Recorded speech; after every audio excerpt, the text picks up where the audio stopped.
भगवान श्री गणेशाय नमः। जय महाकाल, जय महाकाली, जय जय शिव शंभो। जय हो शिव भोलेनाथ की, जय जय सिया राम की। राम रामेति रामेति रमे रामे मनोरमे सहस्रनाम तत्तुल्य राम नाम वरानमे। श्री राम जय जय राम, श्री राम जय जय राम। श्री रामचंद्राय नमो नमः। जय जय सिया राम की, जय हो राम भक्त पवन कुमार हनुमान महाराज की जय हो। जय हो शनि महाराज की, जय हो छाया पुत्र शनि महाराज की, जय हो नंदी देवता की, जय हो गौ माता की। सत्यम शिवम सुंदरम। जय जय जय जय सिया राम। गोस्वामी तुलसीदास रचित श्री रामचरितमानस कथा बालकांड की चौपाइयाँ। बोलो श्री रामचंद्राय नमो नमः। श्री रामचंद्राय नमो नमः। जय जय सिया राम की, जय हो। लक्ष्मी नारायणाय वासुदेवाय गोपाल गोविंदाय नमो नमः। हे श्री हरि नारायणाय वासुदेवाय नमो नमः। जय जय सिया राम। दूध, शरबत, ठंडाई, जल से आदि से भरकर सोने के कलश तथा जिनका वर्णन नहीं हो सकता ऐसे अमृत के समान भांति भांति के सब पकवानों से भरे हुए पारा थाल, अनेक आदि प्रकार के सुंदर बर्तन, उत्तम फल तथा नाना अनेक प्रकार की वस्तुएं राजा ने हर्षित होकर भेंट के लिए भेजी। गहने, कपड़े, नाना प्रकार की मूल्यवान मणियां, रत्न, पक्षी, पशु, घोड़े, हाथी, बहुत तरह की सवारियां तथा बहुत प्रकार के सुगंधित एवं सुहाने मंगल द्रव्य, सगुन के पदार्थ राजा ने भेजे। दही, चूड़ा और अगणित उपहार की चीजें कांवरों में भर भर कर कहार चले। अगवानी करने वालों को जब बारात दिखाई दी तब उनमें हृदय में आनंद छा गया और शरीर रोमांच से भर गया। अगवानों की सज धज के साथ लेकर बारातियों ने प्रसन्न होकर नगाड़े बजाए। बाराती तथा अगवानों से कुछ लोग परस्पर मिलने के लिए हर्ष के मारे बाग छोड़कर सरपट दौड़ चले और ऐसे मिले मानो आनंद के दो समुद्र मर्यादा छोड़कर मिलते हो। देव सुंदरियां फूल बरसाकर गीत गा रही हैं और देवता आनंदित होकर नगाड़े बजा रहे हैं। अवगणी में आए हुए उन लोगों ने सब चीजें दशरथ जी के आगे रख दी और अत्यंत प्रसन्न प्रेम से विनती की। राजा दशरथ की प्रेम से सब वस्तुएं ले ली, फिर उनकी बताशे होने लगी और वे याचकों को दे दी। तदनंतर पूजा आदि संस्कार बढ़ाई करके अगवान लोग उनकी जनवासियों के और लिवा चले।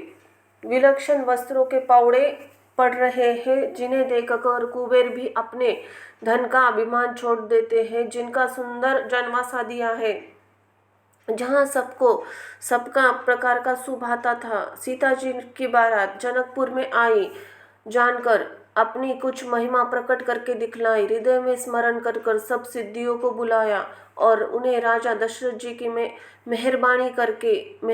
मेहरबानी नवानी करके करने के लिए भेजा। सीता जी की आज्ञा सुनकर सब सिद्धियां जहाँ जनवासा था वहाँ अपार संपदा, सुख और इंद्रपुरी के भोग विलास के लिए हुए गई। बारातियों ने अपने अपने ठहरने के स्थान देखे तो वहां देवताओं सब सुखों का सब प्रकार से सुलभ पाया। इस ऐश्वर्य का कुछ भी भेद कोई जान न सका। सब जनकवासी जनक जी की बड़ाई कर रहे हैं। श्री रघुनाथ जी यह देख सीता जी की महिमा जानकर और उनका प्रेम पहचान कर हृदय में हर्षित हुई। पिता दशरथ जी के आने का समाचार सुनकर दोनों भाइयों के हृदय में महान हर्ष आनंद उत्पन्न, आनंद समाता न था। संकोचवश वे विश्वामित्र से कह नहीं सकते, परंतु मन में पिताजी के दर्शनों की लालसा थी। विश्वामित्र ने उनकी बड़ी नम्रता देखी, उनके हृदय में बहुत संतोष उत्पन्न हुआ। उन्हें प्रसन्न होकर उन्होंने दोनों भाइयों को हृदय से लगाया। उनका शरीर पुलकित हो गया, नेत्रों में प्रेम अश्रु का जल भर आया। वे जनवासों को चले जहाँ दशरथ जी थे, मानो सरोवर की प्यासे से और लक्ष्य करके चला हो। जब राजा दशरथ जी ने पुत्रों सहित मुनि को आते देखा, तब वे हर्षित होकर उठे, सुख के समुद्र था से लेते हुए चले। पृथ्वीपति दशरथ जी मुनि के चरण कमलों को बार बार सिर पर चढ़ाकर उनको दंडवत प्रणाम किया। विश्वामित्र जी ने राजा को उठाकर हृदय से लगा लिया और आशीर्वाद देकर कुशल पूछी। फिर दोनों भाइयों ने दंडवत प्रणाम करते देखकर राजा के हृदय में सुख नहीं समाया नहीं। पुत्रों को उठाकर हृदय से लगाकर उन्होंने अपनी विनियोगजनी दुस्सह दुखों को मिटाया, मानो मृतक शरीर को प्राण मिल गए हो। फिर उन्होंने वशिष्ठ जी के चरणों में सिर नवाया, मुनि श्रेष्ठ के प्रेम आनंद में उन्हें हृदय से लगा लिया।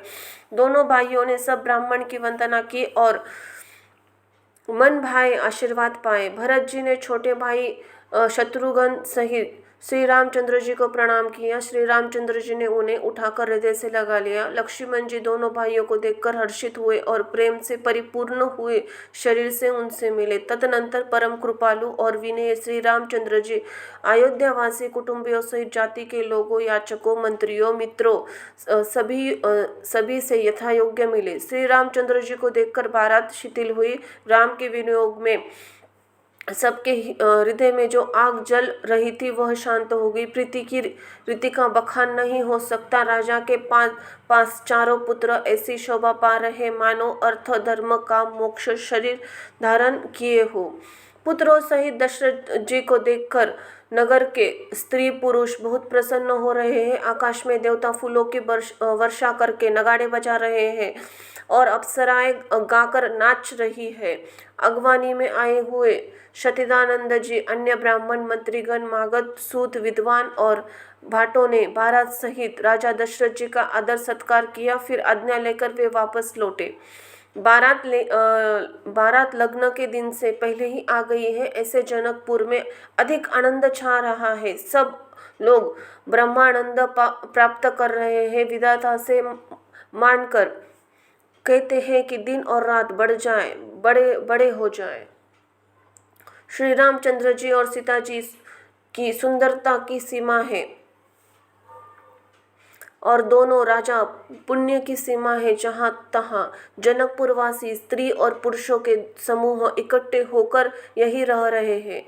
जनक जी के सुकृत पुण्य की मूर्ति जानकी जी है। दशरथ जी के सुकृत देह धारण किए हुए श्री रामचंद्र जी है। इन दोनों राजाओं के समान किसने शिव जी की आराधना नहीं की और न इनके समान किसी ने फल पाए। इन दोनों राजाओं के समान किसी ने शिव जी की आराधना नहीं की और न इनके समान किसी ने फल ही पाए। इनके समान जगत में न कोई हुआ है, न कहीं है, न होने का ही है। हम सब भी संपूर्ण पुण्य की राशि हैं जो जगत में जन्म लेकर जनकपुर के निवासी हुए। और जनक जी जिन्होंने जानकी जी और श्री रामचंद्र जी की छवि देखी है, हमारे सरीखा विशेष पुण्यात्मा कौन होगा। और अब हम श्री रघुनाथ जी का विवाह देखेंगे और भली भांति नेत्रों का लाभ लेंगे। कोयल के समान मधुर बोलने वाली स्त्रियां आपस में कहती है कि हे सुंदर नेत्रों वाली, इस विवाह में बड़ा लाभ है। बड़े भाग्य से विधाता ने हम सबको सब बात बना दी है। ये दोनों भाई हमारे नेत्र के अतिथि हुआ करेंगे। जनक जी स्नेहवश बार बार सीता जी को बुलवाएंगे और करोड़ों कामदेव के समान सुंदर दोनों भाई सीता जी को लेने विदा कराने आया करेंगे। तब उनकी अनेकों प्रकार से पहुनाई होगी। सखी ऐसे ससुराल किसे प्यारी न होगी। तब हम सब नगरवासी श्री राम लक्ष्मण को देख कर सुखी होंगे। हे सखी, जैसा श्री राम लक्ष्मण का जोड़ा है, वैसे ही दो राजकुमार साथ भी है। वे भी एक श्याम और दूसरे गौर वर्ण के हैं। उनके भी सब अंग बहुत सुंदर है। जो लोग बहुत उन्हें देख आए हैं वे सब यही कहते हैं। एक ने कहा, मैंने आज उन्हें देखा है, इतने सुंदर है मानो ब्रह्मा जी ने उन्हें अपने हाथों से संवारा है। और भरत जी तो श्री रामचंद्र जी के शक्ल सूरत के हैं। स्त्री पुरुष उन्हें सहसा पहचान नहीं सकते। लक्ष्मण और शत्रुघ्न दोनों का एक ही रूप है। दोनों के नक्शे शिका तक अंग अनुपम है। मन को बड़े अच्छे लगते हैं पर मुख से वर्णन नहीं हो सकता। उनकी उपमा के योग्य तीनों लोक में कोई नहीं है। दास तुलसी कहता है कि कवि और गोविंद विद्वान कहते हैं वो इनकी उपमा का कोई नहीं है। बल, विनय, विद्याशील और शोभा के समुद्र इनके समान ही है। जनकपुर की सब स्त्रियां आंचल फैलाकर विधाता को यह वचन विनती सुनाती है कि चारों भाइयों का विवाह इसी नगर में हो, हम सब सुंदर मंगल गावे। नेत्रों में प्रेमाश्रु का जल भरकर पुलकित शरीर से स्त्रियां आपस में कह रही है कि हे सखी, दोनों राजा पुण्य के समुद्र है। त्रिपुरारी शिवजी सब मनोरथ पूर्ण करेंगे। इसी प्रकार सब मनोरथ कर रही है और हृदय को उमंग कर उत्साह पूर्वक आनंद से भर रहे हैं। सीता जी के स्वयंवर में जो राजा आए थे उन्होंने भी चारों भाइयों को देखकर सुख पाया। श्री रामचंद्र जी का निर्मल और महान यश गाते हुए राजा लोग अपने अपने घर गए। इसी प्रकार कुछ दिन बीत गए। जनकपुर वासी और बराती सभी लोग आनंदित हुए। मंगलों का मूल लग्न का दिन आ गया। हेमंत ऋतु और सुहाना अगना महीना था। ग्रह, तिथि, नक्षत्र, योग, वार श्रेष्ठ थे। लग्न मुहूर्त शोधकर ब्राह्मण जी ने उस पर विचार किया और उस लग्न पत्रिका नारद जी के हाथ जनक जी के यहाँ भेज दिया। जनक जी ने ज्योतिषी की वही गणना कर रखी थी। जब सब लोगों ने यह बात सुनी थी कि तब वे कहने लगे, यहाँ ज्योतिषी भी ब्रह्मा ही है। निर्मल और सभी सुंदर मंगलों की मूल गोधूलों की पवित्र वेला आ गई। अनुकूल शकुन होने लगे। यह जानकर ब्राह्मणों ने जनक जी से कहा। तब राजा जनक जी ने पुरोहित सतिदानंद से कहा कि अब देर का क्या कारण है। तब शांतानंद जी ने मंत्रियों को बुलाया। वे सब मंगल सामान सजाकर ले आए। शंख, नगाड़े, ढोल, बहुत से बाजे बजने लगे तथा मंगल कलश और शुभ शकुन की वस्तुएं, दधी दुर्वा आदि सब सजाई गई। सुंदर सुहागिन स्त्रियां गीत गा रही है और पवित्र ब्राह्मण वेद की ध्वनि कर रहे हैं। सब लोग आदरपूर्वक बारात को लेने चले और जहां बारातियों का जनवासा था वहां गए। अवधपति दशरथ जी का समाज वैभव देखकर उनको देवराज इंद्र भी बहुत तुच्छ लगने लगे। उन्होंने जाकर विनती की, समय हो गया, अब पधारिए। यह सुनते ही नगाड़ों पर चोट पड़ी। गुरु वशिष्ठ जी पूछकर और कुल की सब रीतियों को करके राजा दशरथ जी मुनियों और साधुओं के समाज को साथ लेकर चले। अवध नरेश दशरथ जी के भाग्य और वैभव देखकर अपना जन्म व्यर्थ समझकर ब्रह्मा जी देवता हजारों मुख से उनकी सराहना करने लगे।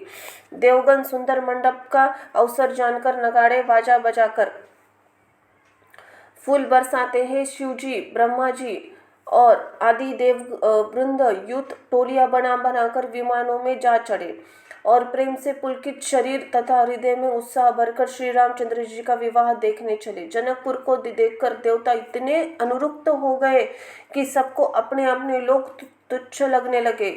विचित्र मंडप तथा नाना प्रकार की सब अलौकिक रचनाएं वे चकित होकर देख रहे।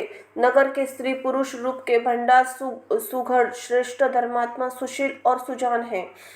उन्होंने देखकर सब देवता और देवगणाएं ऐसे प्रभाहीन हो गए जैसे चंद्रमा की उज्ज्वलिया में तारांगणें फीके पड़ जाती है।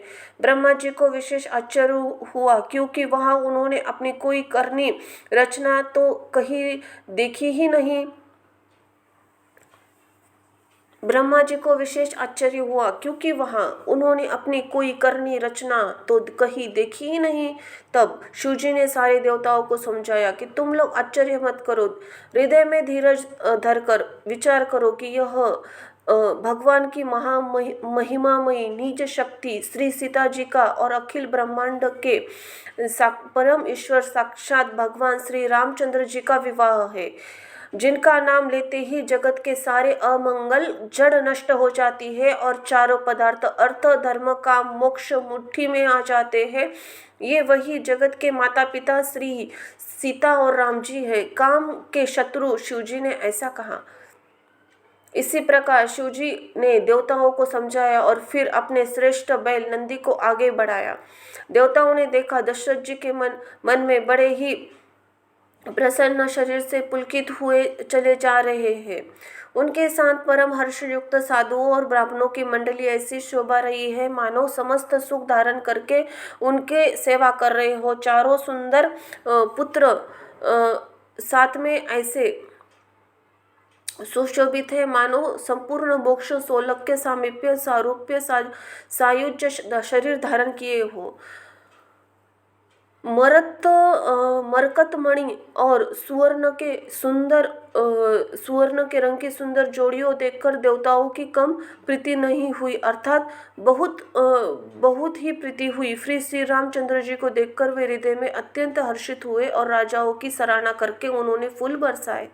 नख से शिखा तक श्री रामचंद्र जी के सुंदर रूप को बारंबार देखते हुए पार्वती सहित श्री शिवजी का शरीर पुलकित हो गया और उनके नेत्र प्रेमाश्रु से जल से भर गए। राम जी के मोर के कंठ की सी कांतिमाला, हरिताभ श्याम शरीर, बिजली का अत्यंत निराधार करने वाली प्रकाशमय सुंदर पीत रंग के वस्त्र है। सब मंगल रूप सब प्रकार से सुंदर भांति भांति के विवाह के आभूषण शरीर पर सजाए हुए हैं। उनका सुंदर मुख शरद पूर्णिमा के निर्मल चंद्रमा के समान और मनोहर नेत्र नवीन कमलों को लज्जाने वाला है। सारी सुंदरता अलौकिक है, माया की बनी नहीं है, दिव्य सच्चिदानंदमयी है, वह कहीं नहीं जा सकती, मन ही मन बहुत प्रिय लगती है। साथ में मनोहर भाई सुशोभित है जो चंचल घोड़ों को नचाते हुए चले जा रहे हैं। राजकुमार श्रेष्ठ घोड़ों को उनकी चाल को दिखला रहे हैं और वंश की प्रशंसा करने वाले मागध और भाट विरुंधवाली सुना रहे हैं। जिस घोड़े पर श्री रामचंद्र जी विराजमान है उनकी तेज चाल देखकर गरुड़ भी लज्जा जाते हैं, उनका वर्णन नहीं हो सकता। वह सब प्रकार से सुंदर मानो कामदेव ने ही घोड़े का वेश धारण कर लिया हो। मानो श्री रामचंद्र जी के लिए कामदेव घोड़े का वेश बनाकर अत्यंत सुशोभित हो रहे हैं। वह अपनी अवस्था, बल, रूप, गुण और चाल से समस्त लोगों को मोहित कर रहे हैं। सुंदर मोती मणि माणिक्य लगी हुई जटायु जीन ज्योति से जगमगा रहे हैं। उनकी सुंदर घुंघरू लगी ललित लगाम को देखकर देवता, मनुष्य, मुनि भी सभी ठगे जाते हैं।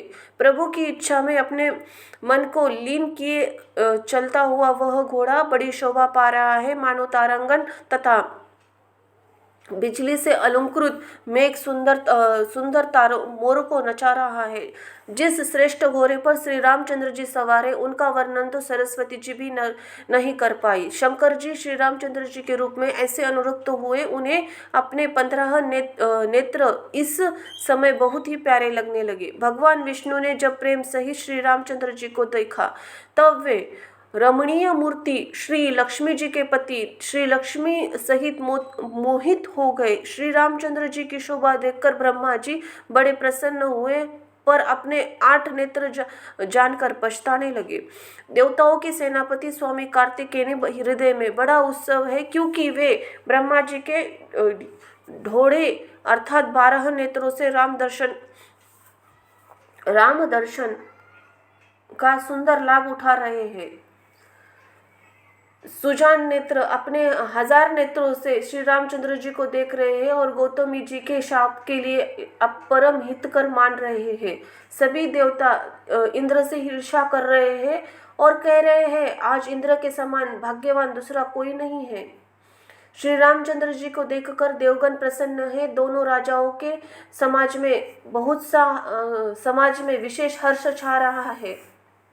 दोनों ओर से राजाओं में अत्यंत हर्ष है और जोर जोर से नगाड़े बज रहे हैं। देवता प्रसन्न होकर रघुकुल मणि श्री रामचंद्र जी की जय हो, जय हो, जय हो ऐसा कहकर फूल बरसा रहे हैं। इस प्रकार बारात को आती हुई जानकर बहुत प्रकार के बाजे बजने लगे। रानी सुहागन स्त्रियों को बुलाकर पर छेड़ने के लिए मंगल द्रव्य सजाने लगी।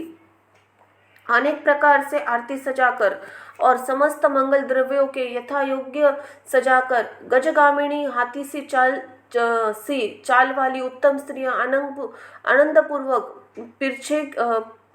पर छेड़ने के लिए चली।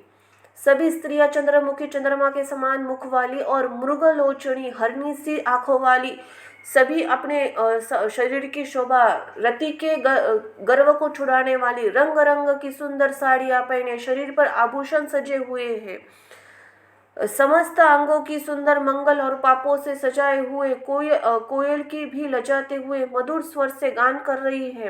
कंकण करधनी और नूपुर बज रहे हैं। स्त्रियों की चाल देखकर कामदेव हाथी भी लजा जाते हैं। अनेक प्रकार के बाजे बज रहे हैं। आकाश और नगर दोनों स्थान से उत्तम मंगलाचार हो रहा है और सची इंद्राणी सरस्वती लक्ष्मी पार्वती जो शोभा से पवित्र सयानी देवगणाएं थी, वे सब कपट से सुंदर स्त्री का वेश बनाकर रानीवास में जा मिली और मनोहर वाणी से मंगल गान करने लगी। सब कोई हर्ष के विशेष वंश थे। अंत ही किसी ने उन्हें पहचाना नहीं। कौन किसे जाने पहचाने। आनंद के वश में हुई दुल्ह बने हुए ब्रह्मा परछन करके चले। मनोहर गान हो रहे थे। मधुर मधुर नगाड़े बज रहे थे। देवता फूल बरसा रहे हैं। बड़ी अच्छी शोभा रही है। आनंद के कंद दुल्हन को देखकर सब स्त्रियां हर्षित हुई। उनके कमल नेत्रों में, सरीखे के नेत्रों में प्रेमाश्रु जल उमड़ आया और सुंदर अंगों में पुलकावली छा गई। बोलो सिया राम की जय हो। श्री हनुमान जी महाराज की। श्री रामचंद्र जी का वरवेश देखकर सीता जी और माता सुनयना जी के मन में जो सुख हुआ उसे हजारों सरस्वती शेष जी 100 कल्पों में भी नहीं कह सकती, अथवा लाखों सरस्वती और शेष लाखों कल्पों में भी नहीं कह सकते हैं। मंगल अवसर जानकर नेत्रों के जल के रोके हुए रानी प्रसन्न मन से परछन कर रही है। वेदों में कहे हुए कुलचारों के अनुसार सभी व्यवहार रानी ने भली भांति किए। पंच शब्द ताली, झांझ, ताल, नगारा, तुरही, इन 5 प्रकार के बाजों के शब्द पंचध्वनि, वेद ध्वनि, विंद ध्वनि, जय ध्वनि, शंख ध्वनि, हुल ध्वनि, मंगल गान हो रहे हैं। नाना प्रकार के वस्त्रों के पवाड़े पड़ रहे हैं। उन्होंने रानी ने आरती करके अर्घ दिया। तब श्री रामचंद्र जी ने मंडप में गमन किया। दशरथ जी ने अपनी मंडली सहित विराजमान हुए। उनके वैभव को देखकर लोकपाल भी लजा गए। समय समय पर देवता फूल बरसाते हैं और भूदेव ब्राह्मण समय अनुकूल शांति पाठ करते हैं। आकाश और नगर में शोर मच रहा है। अपनी पराई कोई कुछ भी नहीं सुनता। इस प्रकार श्री रामचंद्र जी के मंडप में आए, अर्घ देखकर आसन पर बैठ गए। आसन पर बिठाकर आरती करके दुल्हे को देखकर स्त्रियां सुख पा रही है। वे ढेर ढेर के मणि वस्त्र गहने निछावर करके मंगल गान कर रही है। ब्रह्मा और श्रेष्ठ देवता ब्राह्मणों का वेश बनाकर कौतुक कर रहे हैं। वे रघुकुल कमल के प्रफुल्लित करने वाले सूर्य श्री रामचंद्र जी की छवि देखकर अपना जीवन जान रहे हैं। नाई बाहरी भाट और नट श्री रामचंद्र जी को निछावर पाकर आनंदित होकर सिर नवाकर आशीष देते हैं। उनके हृदय में हर्ष नहीं समाता। वैदिक और लौकिक सब रीतियां जानकर जनक जी और दशरथ जी बड़े प्रेम से मिले। दोनों महाराज मिलते हुए बड़े शोभित हुए। कवि उनके लिए उपमा खोजकर लजा गए। जब कहीं उपमा नहीं मिली तब हृदय में हार मानकर उन्होंने मन में ही यह उपमा निश्चित की कि इनके समान ये ही है। समाधियों का मिलाप कर परस्पर संबंध देखकर देवता अनुरुक्त हो गए और फूल बरसाकर उनका यशगान करने लगे। वे कहने लगे, जब से ब्रह्मा जी ने जगत को उत्पन्न किया है तब से हमने बहुत विवाह देखे सुने, परंतु ये सब प्रकार से समान सास समाज और बराबरी के पूर्ण समता युक्त संबंधी तो आज ही देखे। देवताओं की सुंदर सत्यवाणी सुनकर और अलौकिक प्रीति छा गई। सुंदर पावड़े अर्घ देते हुए जनक जी दशरथ जी को आदरपूर्वक मंडप में ले आए।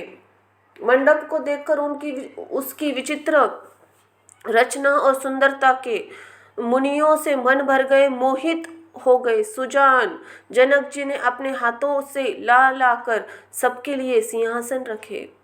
उन्होंने अपने कुल के इष्ट देवताओं के समान वशिष्ठ जी की पूजा की, विनय करके आशीर्वाद प्राप्त किया। विश्वामित्र जी की पूजा करते समय परम प्रीति के साथ रीति तो कहते ही नहीं बनती। राजा ने वामदेव आदि ऋषियों को मन से प्रसन्न पूजा की, सभी को दिव्य आसन दिए और सबसे आशीर्वाद प्राप्त किया। फिर उन्होंने कौशल्याधीश राजा दशरथ की पूजा अपने इष्ट महादेव के पूजा के समान जानकर कोई दूसरा भाव न था। तदनंतर उनके संबंधी और अपने भाग्य और वैभव की विस्तार की सराहना करते हुए हाथ जोड़कर विनती और बढ़ाई कि राजा जनक जी ने सब बारातियों से समधी दशरथ के समान ही सब प्रकार से आदरपूर्वक पूजन किया और सब किसी से उचित आसन दिए। मैं एक मुख से उस उत्साह का क्या वर्णन करूं। राजा जनक जी ने दान मान सम्मान विनय और उत्तम वाणी से सारे बारात का सम्मान किया। ब्रह्मा विष्णु शिव दिक्पाल और सूर्य श्री रघुनाथ जी के प्रभाव जानते हैं। वे कपट से ब्राह्मणों का सुंदर वेश बनाए हुए बहुत सुख पाते हुए सब लीला देख रहे थे। जनक जी ने उनको देवताओं के समान जानकर उनका पूजन किया और बिना पहचाने भी उन्हें सुंदर आसन दिए।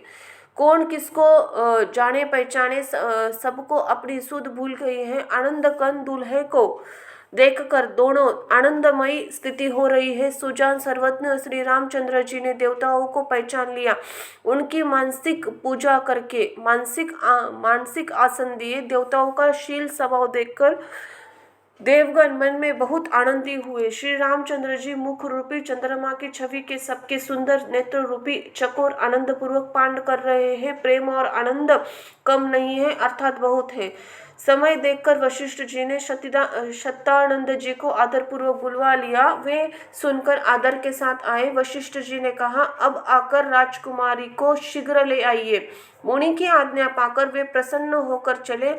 बुद्धिमती रानी और पुरोहित की वाणी सुनकर सखियों सहित बड़ी प्रसन्न हुई। ब्राह्मणों की स्त्रियां और कुल की बूढ़ी स्त्रियों को बुलवाकर उन्होंने कुल रीति करके सुंदर मंगल गीत गाए। श्रेष्ठ देवगणाएं जो सुंदर मनुष्य स्त्रियों के वेश में थे, सभी सभाओं से वे सुंदरी और श्यामा 16 वर्ष की अवस्था वाली है।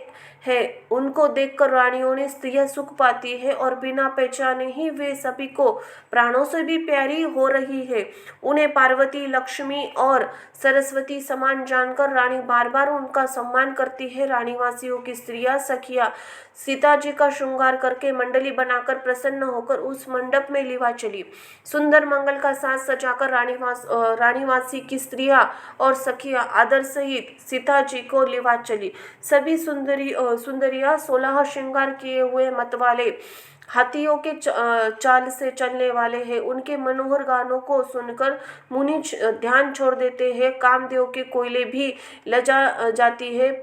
पायजेब और पैंजनी और सुंदर कंगन ताल की गीते पर बड़े सुंदर बज रहे हैं। सहज ही सुंदर सीता जी की स्त्रियां में समूह इस प्रकार शोभा पा रहे मानो छवि रूपी ललनाओं के समूह के बीच परम मनोहर शोभा रूपी स्त्री सुशोभित हो।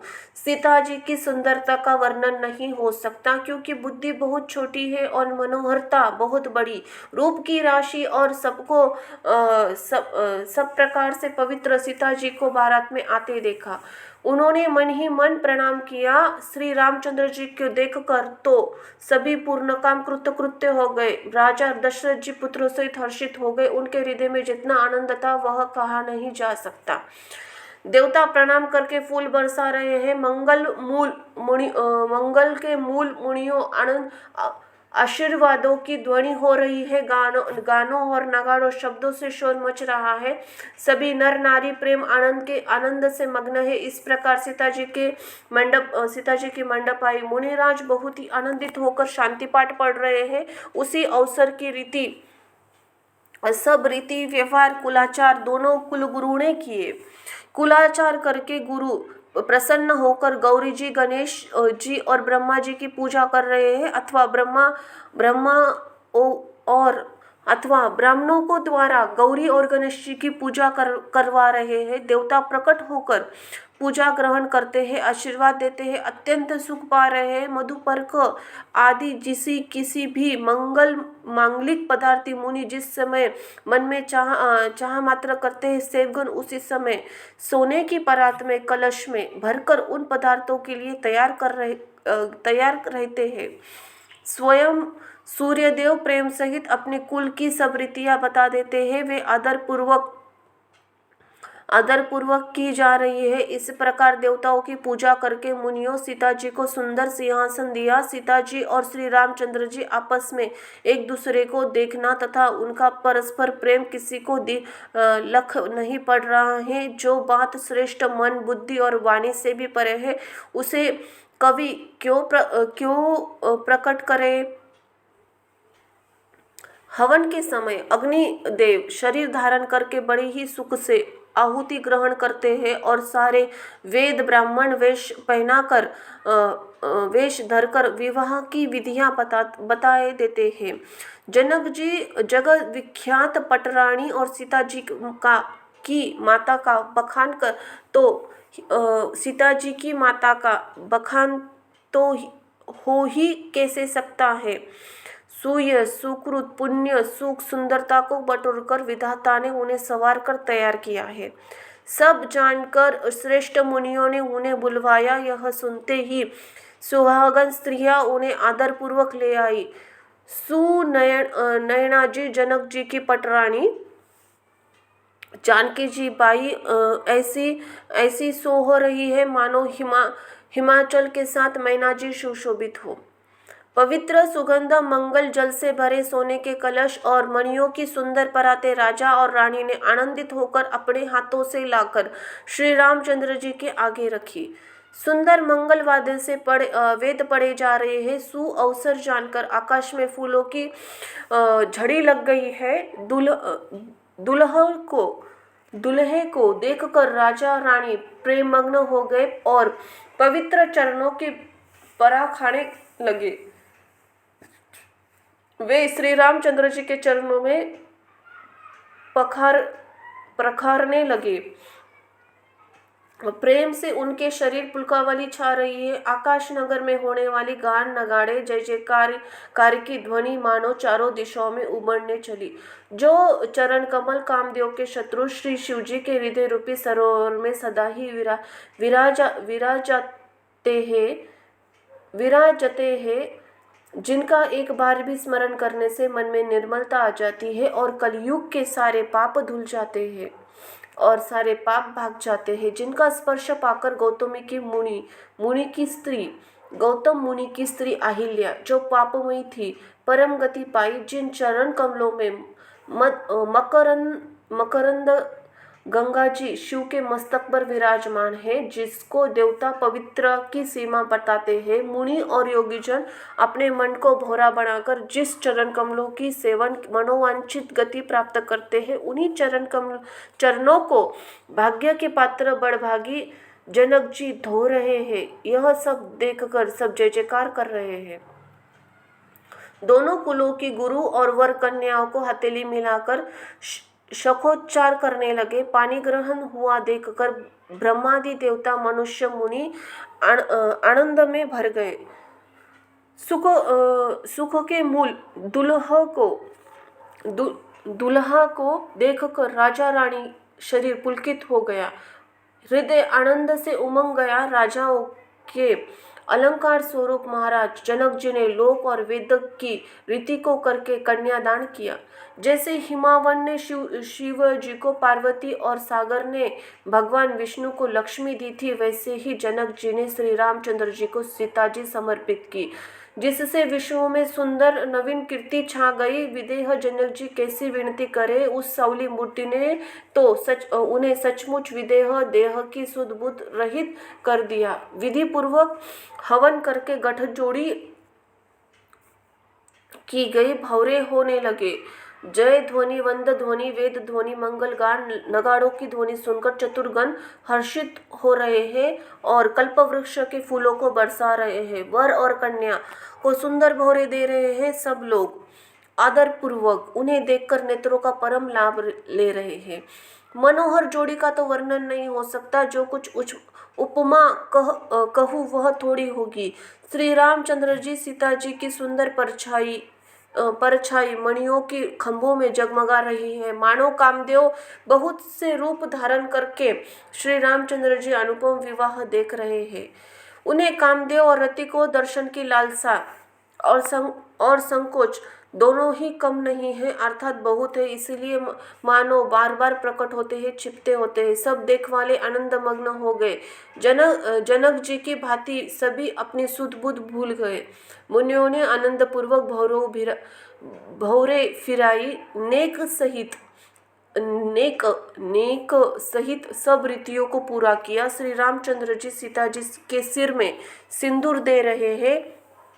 यह शोभा किसी प्रकार भी कहीं नहीं जाती, मानो कमल के लाल पराग से अच्छी तरह भरकर अमृत के लोभ से सांप चंद्र को भूषित कर रहा है। यहाँ श्री राम के हाथों की कमल की सिंदूर को पराग की, श्री राम की श्याम भुजाओं को सांप की और सीता जी के मुख को चंद्रमा की उपमा दी गई है।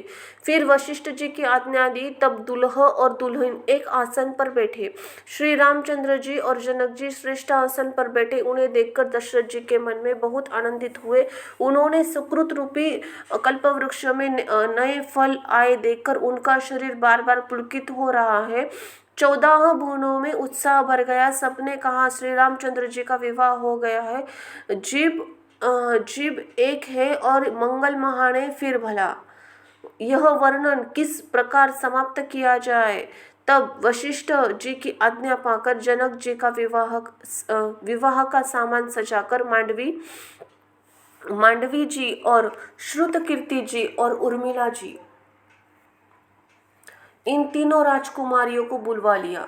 कुशध्वज की बड़ी कन्या मांडवी जी को जो गुणशील और सुख शोभा की खांती, राजा जनक ने प्रेम पूर्वक सब रीतियां करके भरत जी को ब्याह दिया। जानकी जी की छोटी बहन उर्मिला जब सुंदरियों में शिरोमणि जानकर उस कन्या के सब प्रकार के समान करके लक्ष्मण जी को ब्याह दिया, जिनका नाम श्रुतकीर्ति है और जो सुंदर नेत्रों वाली है। उनका मुख सब गुणों की खान तथा शील में उजागर है। उनको राजा ने शत्रुघ्न को ब्याह दिया।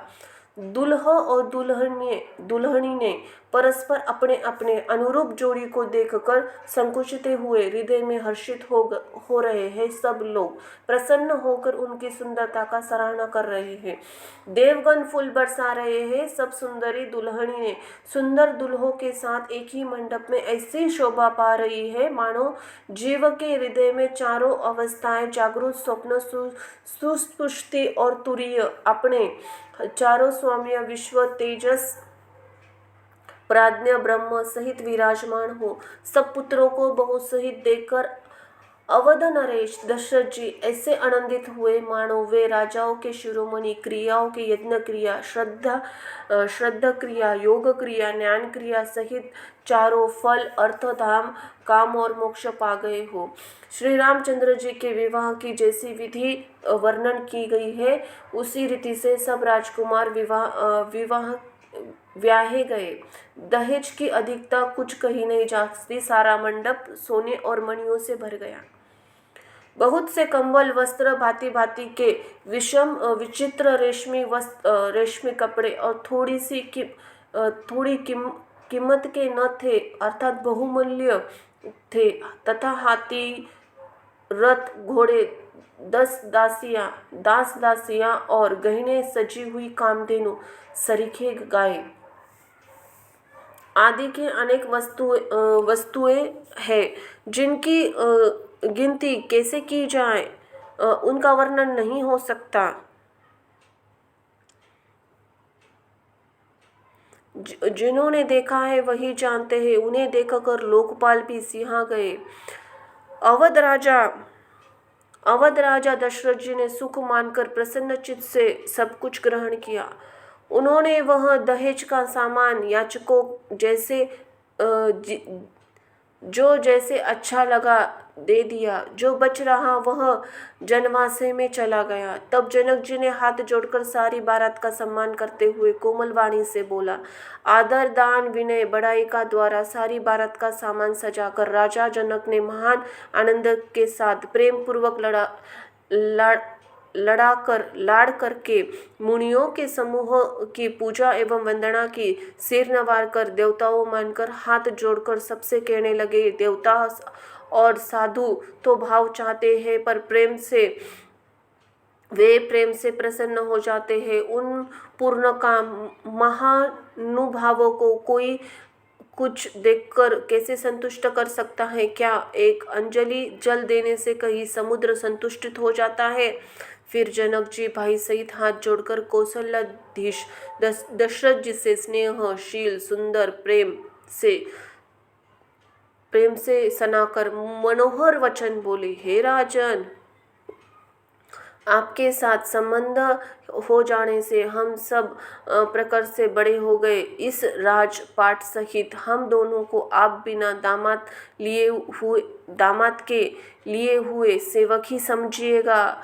इन लड़कियों को टहलनी मानकर नई नई दया करके पालन कीजिएगा। मैंने बड़ी ढिठाई की आपको यहाँ बुला भेजा, अपराध क्षमा कीजिएगा। फिर सूर्यकुल के भूषण दशरथ जी ने समधी जनक जी को संपूर्ण सम्मान का निधि कर दिया। इतना सम्मान किया कि वे सम्मान के भंडार हो गए। उनकी परस्पर की विनय कहीं नहीं जाती। दोनों के हृदय प्रेम पूर्ण भर गए। देवतागण फूल बरसा रहे हैं। राजा जनकवासों को चले नगाड़े ध्वनि, जय ध्वनि, वेद की ध्वनि बज रही है। आकाश और नगर के दोनों में खूब कुतूहल हो रहा है, आनंद छा रहा है। तब मुनीश्वरी की आज्ञा पाकर सुंदरी स्त्रियां मंगलगान करते हुई नई दुल्हन सहित दूल्हे को लिवाकर कोहबर को चली। सीता जी बार बार रामचंद्र जी को देखती है और संकुचा जाती है, पर उनका मन ही नहीं संकुचा। प्रेम से प्यासे उनके नेत्र सुंदर मछलियों की छवि को हर रहे हैं।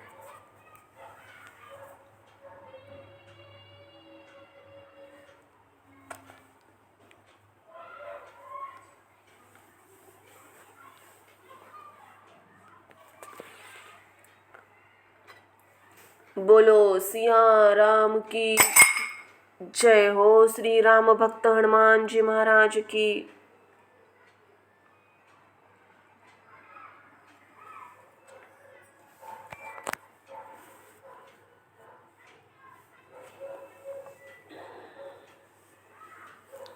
मास पारायण 11वां विश्राम।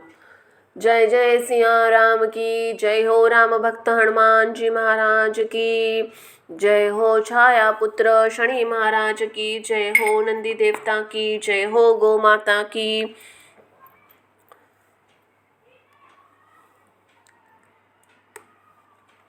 श्री रामचंद्र जी का सांवला शरीर स्वभाव से बहुत ही सुंदर है।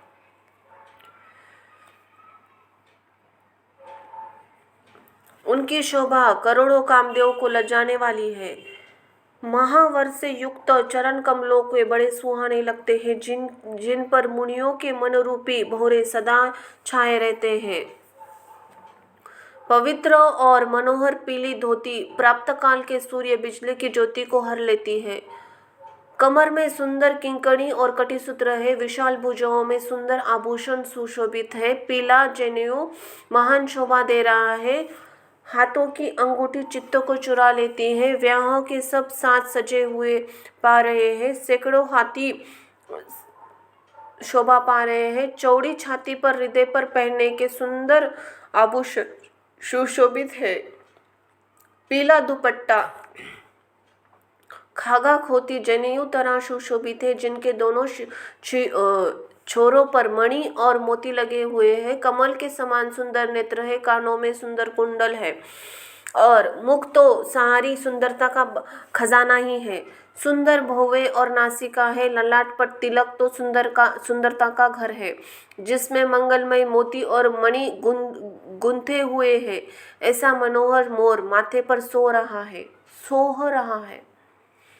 सुंदर मनोरमों में बहुमूल्य मणियां गुथी है, सभी अंग चित्त को चुराए लेते हैं। सब नगर की स्त्रियां देव सुंदरियां दुल्हों को देखकर तिनका तोड़ रही है, उनकी बलियां ले रही है और मणि वस्त्र तथा आभूषण निशावर करते हुए आरती उतार रही है, मंगलगान कर रही है। देवता फूल बरसा रहे हैं और सूत मागध तथा भाट सुयश सुना रहे हैं।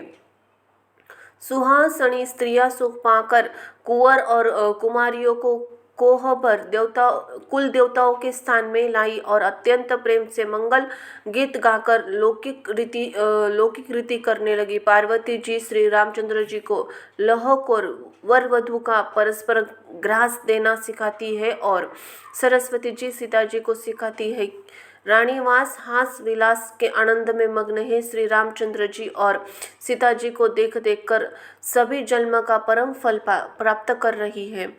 अपने हाथ की मणियों के सुंदर रूप में भंडार श्री रामचंद्र जी की परछाई दिख रही है। यह देखकर जनक जी के दर्शन में वियोग होने के भय से भालू रूपी लता को और दृष्टि को हिलाती डुलाती नहीं है। उस समय के हंसी खेल और विनोद का आनंद और प्रेम कहा नहीं जा सकता, उसे सखियाँ ही सिखाती है। तदनंतर सब कन्याओं सब सुंदर सखियाँ जनवासियों को लिवा चली। उस समय नगर और आकाश में जहाँ सुनाए वही आशीर्वाद की ध्वनि सुनाई दे रही है और महान आनंद छाया है। सभी ने प्रसन्न मन से कहा कि सुंदर चारों जोड़ियां चिरंजीवी हो। योगराज सिद्ध मुनीश्वर देवताओं प्रभु श्री रामचंद्र जी को देखकर धूमधूमनी बजाई और हर्षित होकर फूलों की वर्षा करते हुए तथा जय हो जय हो जय हो करते हुए अपने अपने लोक को चले। तब सब चारों कुमार बहू सहित पिताजी के पास आए। ऐसा मालूम होता था मानो शोभा मंगल और आनंद से भरकर जनवासा उमड़ पड़ा हो। फिर बहुत प्रकार की रसोइयां बनी। जनक जी ने बाराती को बुला भेजा। राजा दशरथ जी ने पुत्रों सहित आगमन किया और अनुपम वस्त्रों के पवाड़े पड़ते जाते हैं। आदर के साथ सबके चरण धोए, सबको यथा योग्य पीठों पर बिठाया। तब जनक जी ने अवधपति दशरथ जी के चरण धोए। उनका शील और स्नेह वर्णन नहीं किया जा सकता। फिर श्री रामचंद्र जी के चरण कमलों को धोया, जो श्री शिव जी के हृदय कमलों में छिपे रहते हैं। तीनों भाइयों श्री रामचंद्र जी के ही समान जानकर जनक जी ने उनके भी चरण अपने हाथ से धोए। राजा जनक जी ने सभी को उचित आसन दिए और सब परसेन वालों को बुला भेजा। आदर के साथ पत्तलें पड़ने लगी, जो मणियों पत्तलों से सोने की कील लगाकर बनाई गई थी। चतुर और विनीत रसोइयों ने सुंदर स्वादिष्ट और पवित्र दाल भात और गाय का सुगंधित घी क्षण भर में सबके सामने परोस गए। सब लोग पंचकोर अर्थात प्राणाय स्वाहा, अपनाय स्वाहा, वनाय स्वाहा, उदानाय स्वाहा और समानाय स्वाहा इन मंत्रों का उच्चारण करते हुए पहले 5 ग्रास लेकर भोजन करने लगे। गाली का गाना सुनकर वे अत्यंत प्रेम मग्न हो गए। अनेक तरह के अमृत के समान स्वादिष्ट पकवान परोसे गए, जिनका बखान नहीं हो सकता। चतुर रसोई नाना प्रकार के व्यंजन परसने लगे। उनका नाम कौन जानता है? 4 प्रकार के चव्य, चौष्य, लेह, पेय अर्थात चबाकर, चूसकर, चाटकर और पीकर यथा योग्य भोजन की विधि कही गई है। उनमें से एक एक विधि को इतने पदार्थ बने गए थे जिनका वर्णन नहीं किया जा सकता। 6 रसों के बहुत तरह के सुंदर स्वादिष्ट व्यंजन हैं। एक एक रस के अगिनती प्रकार के बने हुए। भोजन करते समय पुरुष और स्त्रियों के नाम लेकर स्त्रियां मधुर ध्वनि से गाली गा रही है। समय की सुहानी गाली शोभित हो रही है, उसे सुनकर समाज रहित राजा दशरथ जी हंस रहे हैं। इस रीति से सभी ने भोजन किया। तब सबको आदर सहित आचमन हाथ मुंह धोने के लिए जल दिया। फिर पान देकर जनक जी ने समाज सहित दशरथ जी को पूजन किया। सब राजाओं ने सिरमौर चक्रवर्ती दशरथ जी को प्रसन्न होकर जनकवासी को चले। जनकपुर में नित्य नए मंगल हो रहे हैं। दिन और रात के पलके के समान बीते जा रहे हैं। बड़े सवेरे राजाओं के मुकुटमणि दशरथ जी जागे। याचक उनके गुण समूह का गान करने लगे। चारे कुमारों को सुंदर वधू सहित देखकर उनके मन में जितना आनंद है वह किस प्रकार कहा जा सकता है। वह ये प्राप्त क्रिया करके गुरु वशिष्ठ के पास गए। उनके मन में महान आनंद और प्रेम भरा है। राजा को प्रणाम करके पूजन करके फिर हाथ जोड़ के मानो अमृत में डूबी हुई वाणियों से, हे मुनिराज सुनिए, आपकी कृपा से आज मैं पूर्ण काम हो गया। हे स्वामी, अब सब ब्राह्मणों को बुलाकर उनको सब तरह से गहनों, कपड़ों और सजी हुई गायें दी। यह सुनकर गुरुजी ने राजा की बड़ाई करके फिर मुनियों को बुलवा भेजा। तब वामदेव, देवर्षि नारद, वाल्मीकि, जाबाली और विश्वामित्र और तपस्वी श्रेष्ठ मुनियों के समूह आए। राजा ने सबको दंडवत प्रणाम किया और प्रेम सहित उनका पूजन करके उत्तम आसन दिए। 4 लाख उत्तम गायें मंगवाई जो कामधेनु के समान अच्छे स्वभाव वाली थी और सुहानी थी। उन सबको सब प्रकार से गहनों कपड़ों से सजाकर राजा ने प्रसन्न होकर भूदेव ब्राह्मणों को दिया। राजा बहुत तरह से विनती कर रहे हैं, जगत में मैंने आज ही जीने का लाभ पाया। ब्राह्मण से आशीर्वाद पाकर राजा आनंदित हुए। फिर याचकों के समूह बुलवा दिया। सबको उनकी रुचि पूछकर सोना, वस्त्र और मणि, घोड़ा, हाथी, रथ जिसने जैसे चाहा था सो सूर्यकुल को आनंदित गण करने वाले दशरथ जी ने दिए। वे सब गुणानुवाद गाते हुए सूर्यकुल के स्वामी की जय हो, जय हो, जय हो कहते हुए चले। इसी प्रकार श्री रामचंद्र जी का विवाह का उत्सव हुआ। जिन सहस्त्र मुख है वे शेष जी भी उनका वर्णन नहीं कर सकते। बार बार विश्वामित्र जी के चरणों में सिर नवाकर राजा कहते हैं, हे मुनिराज, यह सब शुभ आपका कृपा कटाक्ष का प्रसाद है। राजा दशरथ जी जनक जी के स्नेहशील, करनी और ऐश्वर्य के सब प्रकार से सराहना करते हैं। प्रतिदिन सवेरे उठकर अयोध्या नरेश विदा मांगते हैं, पर जनक जी उन्हें प्रेम से रख लेते हैं। आदर नित्य नया उत्साह बढ़ता जाता है। प्रतिदिन हजारों प्रकार से मेहमान नवानी होती है। नगर में नित्य नया आनंद और उत्सव रहता है। दशरथ जी ने जाना किसी को नहीं सुहाता। दशरथ जी का जाना किसी को नहीं सुहाता। बहुत बहुत दिन बीत गए, मानो बराती स्नेह की रस्सी से बंध गए हो। तब विश्वामित्र जी और शतानंद जी जाकर राजा जनक जी को समझा कर कहा, यद्यपि आपका स्नेह वश उन्हें नहीं छोड़ सकते, तो भी अब दशरथ जी को आज्ञा दीजिए। हे नाथ, बहुत अच्छा कहकर जनक जी ने मंत्रियों को बुलवाया। वे आए और जय जीव कहकर उन्होंने मस्तक नवाया। जनक जी ने कहा, अयोध्यानाथ चलना चाहते हैं, भीतर रानी वासियों में खबर कर दो। यह सुनकर मंत्री, ब्राह्मण, सभासद और राजा जनक सभी प्रेम के वश हो गए। जनकपुर वासियों ने सुना बारात जाएगी, तब व्याकुल होकर एक दूसरे से बात पूछने लगे, जाना सकते हैं? यह सुनकर ऐसे उदास हो गए मानो संध्या के समय कमल संकुचा जा हो गया है। आते समय जहाँ जहाँ बाराती ठहरे थे वहाँ बहुत प्रकार का सीधा रसोई का सामान भेजा गया। अनेक प्रकार के मेवे, पकवान, भोजन की सामग्री बखान की नहीं जा सकती। अगणित बैलों और कहरों पर भर भर कर लाद लाद कर भेजी गई। साथ ही जनक जी के अनेक सुंदर पलंग भेजी। 1 लाख घोड़े, 25,000 रथ और सब नक्शे शिखा तक ऊपर से नीचे तक सजाए हुए, 10,000 सजे हुए मतवाली हाथी, जिन्हें देखकर दिशाओं के हाथी भी लज्जा जाते हैं। गाड़ियों में भर भर कर सोना, वस्त्र, रत्न, जवाहरात, भैंस, गाय तथा नाना प्रकार की चीजें दी। इसी प्रकार जनक जी ने फिर से अपरिमित दहेज दिया, जो कहा नहीं जा सकता, जिसे देखकर लोकपाल के लोगों की संपदा थोड़ी ही जान पड़ती थी। यह सब इसी प्रकार सब सामान सजाकर राजा जनक जी ने अयोध्यापुरी को भेज दिया। बारात चलेगी, यह सुनते सब रानियां ऐसी विकल हो गई मानो थोड़े ही जल में मछलियां छटपटा रही हो। वे बार बार सीता जी को गोद लेती है और आशीर्वाद सिखावन करती है। तुम सदा अपने पति को प्यारी होगी, तुम्हारा सुहाग अचल हो, हमारी यही आशीष है। सास ससुर गुरु की सेवा करना, पति को रुख देखकर उनकी आज्ञा का पालन करना।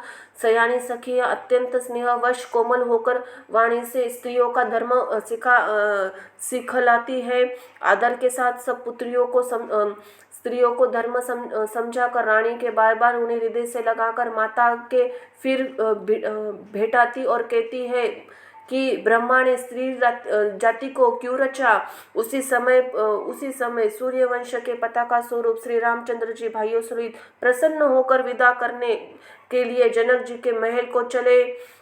स्वभाव से ही सुंदर चारों भाइयों को देखने लिए नगर के स्त्री पुरुष दौड़े। कोई कहता है आज ये जाना चाहते हैं विदेह ने विदाई का सब सामान तैयार कर लिया है। राजाओं के चारों पुत्र इन प्यारे मेहमानों के मनोहर रूप को नेत्र भरकर देख लो। हे सयानी, कौन जाने किस पुण्य से विधाता ने इन्हें यहाँ लाकर हमारे नेत्रों का अतिथि किया है। मरने वाला जिस समय अमृत पा जाए, जन्म का भूखा कल्पवृक्ष पा जाए और नरक में रहने वाला नरक के योग्य जीव कैसे भगवान के परम पद को प्राप्त हो जाए। हमारे लिए इनके दर्शन वैसे ही है।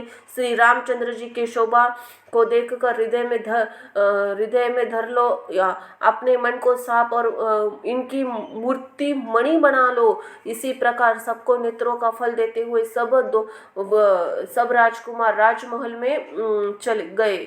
रूप के समुद्र सब दोनों भाइयों को देखकर सारा रानीवास हर्षित हो उठा। सासुएं महान प्रसन्न मन से निछावर और आरती करती है। श्री रामचंद्र जी को छवि देखकर वे अत्यंत मग्न और हो गई। प्रेम के वश होकर बार बार चरणों में लगी, हृदय में प्रीति छा गई। इसमें लज्जा नहीं रह गई। उनकी स्वाभाविक स्नेह का वर्णन किस तरह किया जा सकता है। उन्होंने भाइयों सहित श्री रामचंद्र जी का उपटन करके स्नान कराया और बड़े ही प्रेम से षटरस भोजन दिया। सुअवसर जानकर श्री रामचंद्र जी की शील स्नेह संकोच भरी वाणी बोले, महाराज अयोध्यापुरी को चलना चाहते हैं। उन्होंने हमें विदा होने के लिए यहाँ भेजा है। हे माता, प्रसन्न मन से आज्ञा दीजिए, हमें अपने बालक जानकर सदा स्नेह बनाए रखिए। इन वचनों को सुन के रानी उदास हो गया। सासुएं प्रेमवश बोल नहीं सकती। उन्होंने सब कुमारियों को हृदय से लगा लिया और उनके पतियों को सौंपकर बहुत विनती करके उन्होंने सीता जी को श्री रामचंद्र जी को समर्पित किया। हाथ जोड़कर बार बार कहा, हे तात, हे सुजान, मैं बलि जाती हूँ। तुमको सबकी गति हाल मालूम है। परिवार को, पूर्ववासियों को, मुझको और राजाओं को सीता प्राणों से के समान प्रिय है, ऐसा जानिएगा। हे तुलसी के स्वामी, इसके शील स्नेह को देखकर इसे अपनी दासी करके मानिएगा। तुम पूर्ण काम हो, सुजान शिरोमणि हो, भाव प्रिय हो, तुम्हारा प्रेम प्यारा है। हे राम, तुम भक्तों के गुणों का ग्रहण करने वाले हो, दोषों का नाश करने वाले हो, ये दया के धाम। ऐसा कहकर रानी के चरणों को पकड़कर चुप रह गई। मानो उनकी वाणी प्रेम रूपी दलदल में समा गई हो। स्नेह से सनी हुई श्रेष्ठ वाणी सुनकर श्री रामचंद्र जी ने सास का बहुत प्रकार से सम्मान किया। तब श्री रामचंद्र जी ने हाथ जोड़कर विदा मांगते हुए बार बार प्रणाम किया। आशीर्वाद पाकर फिर सिर नवाकर भाइयों सहित श्री रघुनाथ जी चले। श्री रामचंद्र जी की सुंदर मधुर मूर्ति को हृदय में लगाकर सब रानियां स्नेह से शिथिल हो गई। फिर धीरज धारण करके कुमारियों सहित माताओं को बुलवाकर माताएं बार बार उन्हें गले लगाकर भेंटने लगी। पुत्रियों को पहुंचाती फिर लौटती और परस्पर में कुछ थोड़ी देर नहीं बढ़ी, अर्थात बहुत प्रीति बढ़ी। बार बार मिलती हुई माताओं को सखियों ने अलग कर दिया, जैसे हालांकि ब्याही हुई गाय को कोई उसके बछड़े या बछिया से अलग कर दे। सब स्त्री पुरुष और सखियों सहित सारा रानीवास प्रेम के विशेष वश हो गया। ऐसा लगता है मानो जनकपुर में करुणा और विहरने का डेरा डाल दिया हो। जनक जी ने जिन तोता और मैना को पाल पोस कर बड़ा किया था, सोने के पिंजरे में रख कर पढ़ाया था, वे व्याकुल होकर कह रहे हैं, वेदी ही ने कहा। उन्होंने ऐसे वचन को सुनकर धीरज किसको नहीं त्याग देगा, अर्थात सबका धैर्य जाता रहा।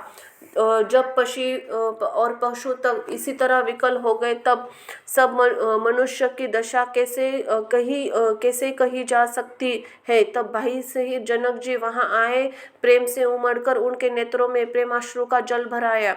वे परम वैराग्य कहलाते हैं, पर सीता जी देखकर उनका भी धीरज भाग गया।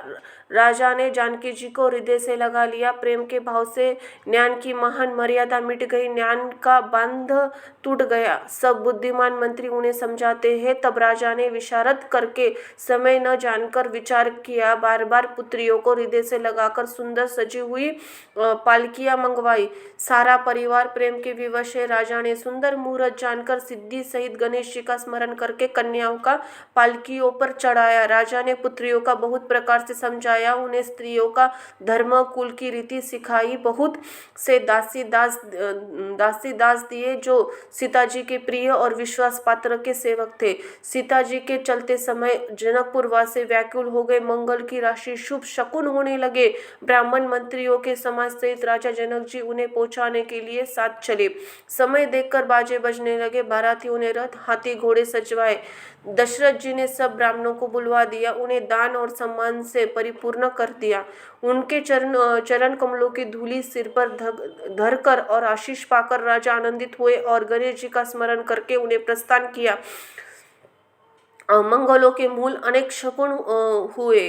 देवता हर्षित होकर फूल बरसा रहे, अप्सरा गान कर रही है और अवधपति दशरथ जी नगाड़े बजाकर आनंद पूर्वक अयोध्यापुरी को चले। राजा दशरथ जी ने विनती करके प्रतिष्ठित जनों को लौटाया और आदर के साथ सब मंगलों को बुलवाया। गहने कपड़े घोड़े हाथी दिए और प्रेम से पुष्ट करके उन सबको संपन्न अर्थात बलयुक्त करा दिया।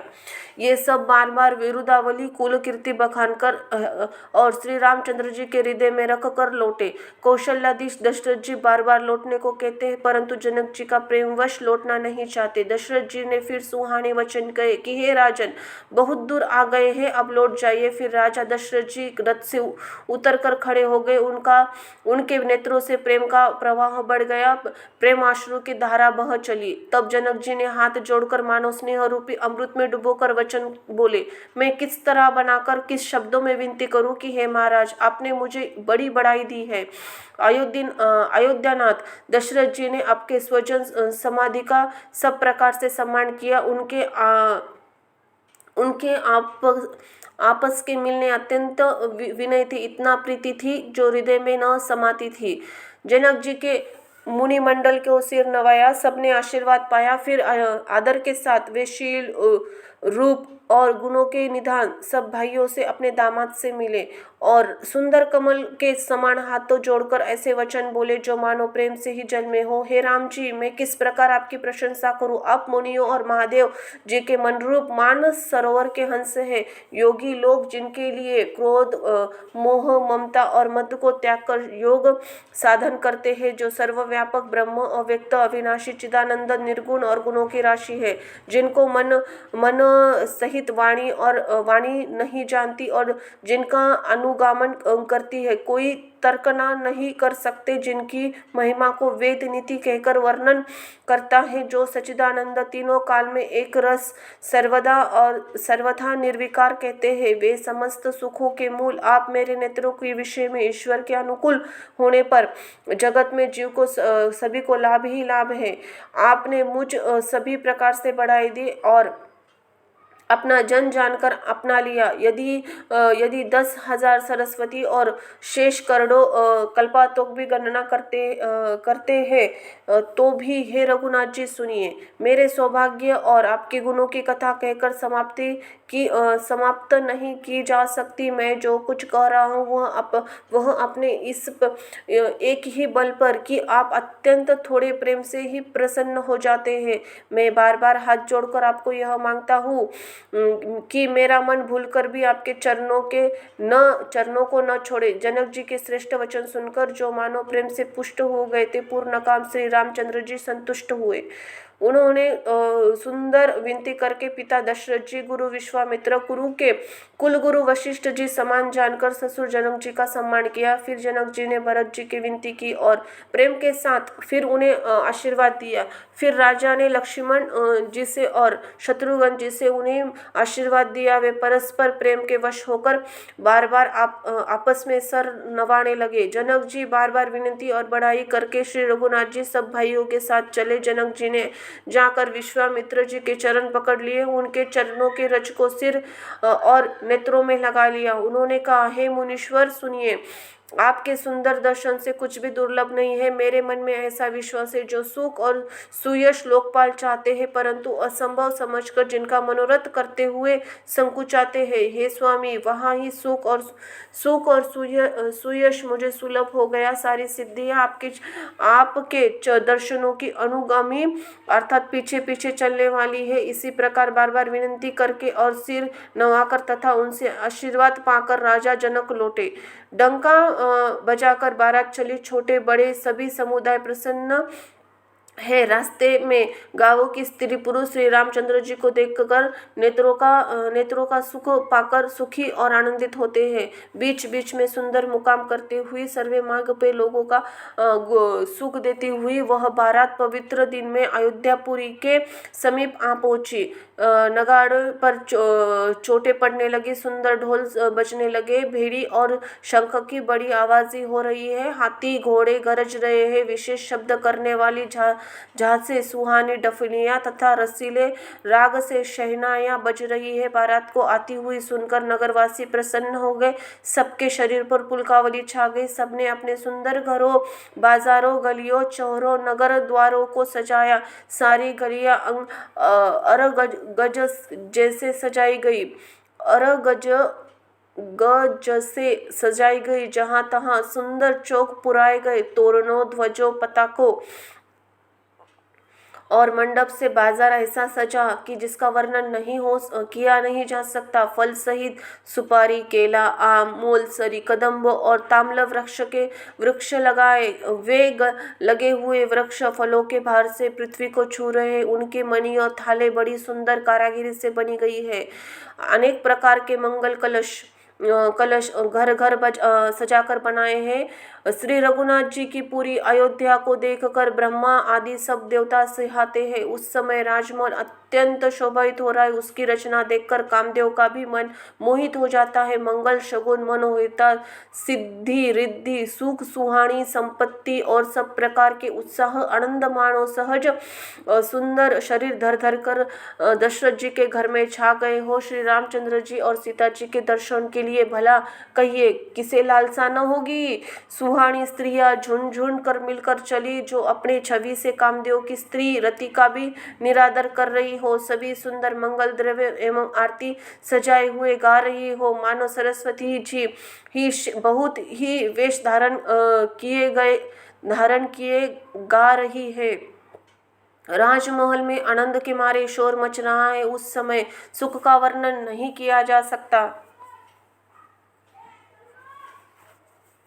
कौशल्या आदि श्री रामचंद्र जी की माताएं प्रेम के विशेष वश होने से श्री रामचंद्र जी की सुध भूल गई।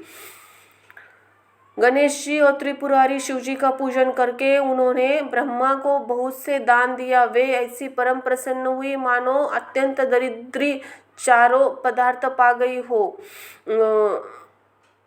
सुख और महान आनंद से विवश होने के कारण सब माताओं का शरीर शिथिल हो गया। उनके चरण चलते नहीं है। श्री रामचंद्र जी के दर्शन के लिए अत्यंत अनुराग में भरकर पर क्षण का सब सामान सजाने लगी। अनेक प्रकार के बाजे बजते थे। सुमित्रा जी ने आनंद पूर्वक मंगल साज सजाए। हल्दी, दूब, दही, पत्ते, फूल, पान, सुपारी और मंगल की मूल वस्तुएं तथा अक्षत, चावल, अकुह, गोराचल, लावा, तुलसी की सुंदर मंजरियां सुशोभित होती है। नाना रंगों से चित्रित किए हुए सहज सुहाने सुवर्ण के कलश ऐसे मालूम होते हैं मानो कामदेव के पक्षियों के घोंसले बनाए हो। शकुन की सुगंधित वस्तुएं बखान नहीं की जा सकती। सब रानियां संपूर्ण मंगल साज सजाकर रहती है। बहुत प्रकार के आरती बखान कर वे आनंदित हुई सुंदर मंगल गान कर रही है। सोने के थालों को मांगलिक वस्तुओं से भरकर अपने कमल के समान कोमल हाथों में लिए हुए माताएं आनंदित होकर परछन करने चली और उनके शरीर पुलकावली से छा गए। धूप के धुएं से आकाश काला हो गया, मानो सावन के बादल घूमड़ घूमड़ कर छा गए हो। देवता कल्प वृक्ष के फूलों की मालाएं बरसा रहे हो। वे ऐसे लगाती है मानो बगुलों की पाती मन को अपनी ओर खींच रही हो। सुंदर मणियों बने बंदरवान ऐसे मालूम होते हैं कि मानो इंद्रधनुष सजाए हो। 8 ओरियों पर सुंदर चिपल स्त्रियां प्रकट होती है और छिप जाती है, आती जाती है। वे ऐसे जान पड़ती है कि मानो बिजलियां चमक रही हो। नगाड़ों की ध्वनि मानो बादलों की घोर गर्जना कर रहे हैं। याचक गण पपीहे, मेंढक और मोर है। देवता पवित्र सुगंध रूपी जल बरसा रहे हैं, जिससे खेत की समान नगर के सब स्त्री पुरुष सुखी हो रहे हैं। प्रवेश का समय जानकर गुरु वशिष्ठ जी ने आज्ञा दी। तब रघुकुल मुनि महाराज दशरथ जी, शिव जी और पार्वती जी और गणेश जी का स्मरण करके समाज सहित आनंदित होकर नगर में प्रवेश किया। शगुन हो रहे हैं, देवता धुमधुमी बजाकर फूल बरसा रहे हैं और देवताओं स्त्रियां आनंदित होकर सुंदर मंगल गान करके नाच रही है। मागध, सूत, भाट, चतुर, नट 3 लोकों के उजागर सबको प्रकाश देने वाले परम प्रकाश स्वरूप श्री रामचंद्र जी का यश गा रहे हैं। जय ध्वनि तथा वेद की निर्मल श्रेष्ठ सुंदर मंगल से सनी हुई 10 दिशाएं सुनाई पड़ रही है। बहुत से बाजे बजने लगे। आकाश में देवता और नगर में लोग सब प्रेम से मग्न है। बाराती ऐसे बने ठने हैं कि उनका वर्णन नहीं हो सकता। परम आनंदित है, उनके सुख उनके मन में समाता नहीं है। तब अयोध्यावासियों ने राजा को जोहर वंदना की।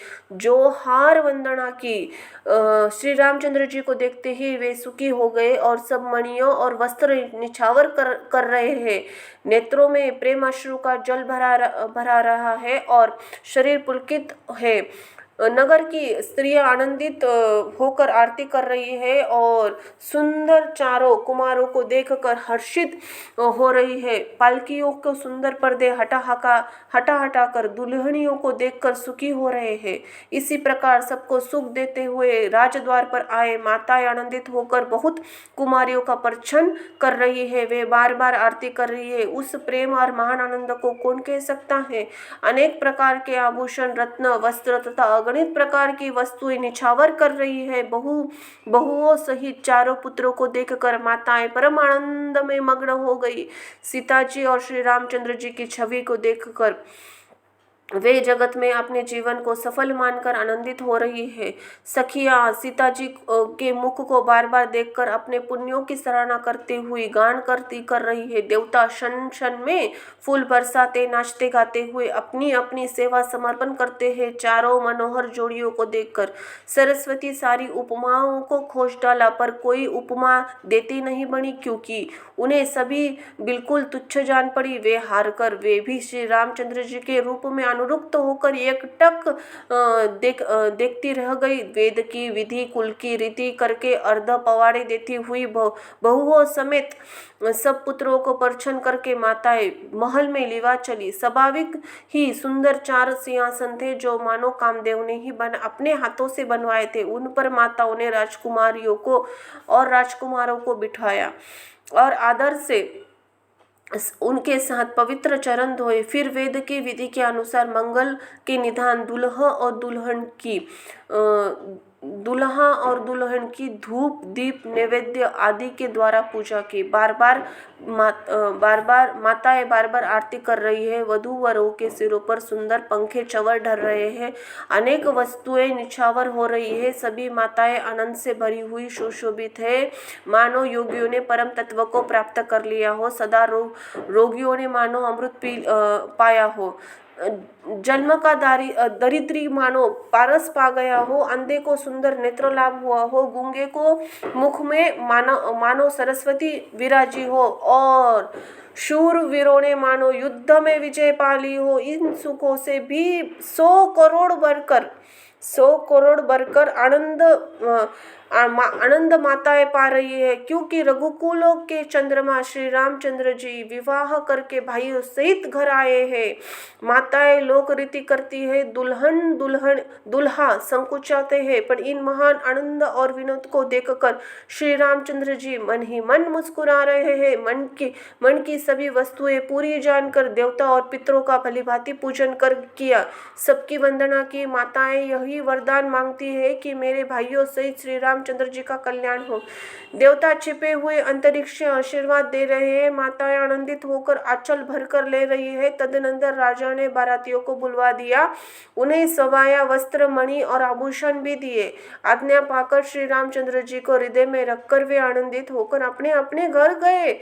नगर के समस्त स्त्री पुरुषों राजा ने कपड़े गहने पहनाए, घर घर बंधावे बजने लगे। याचक लोग जो मांगते हैं विशेष प्रसन्न होकर राजा उन्हें वही वस्तु देते हैं। संपूर्ण सेवकों और बाजे वालों को राजा ने नाना प्रकार के दान और सम्मान से संतुष्ट किया।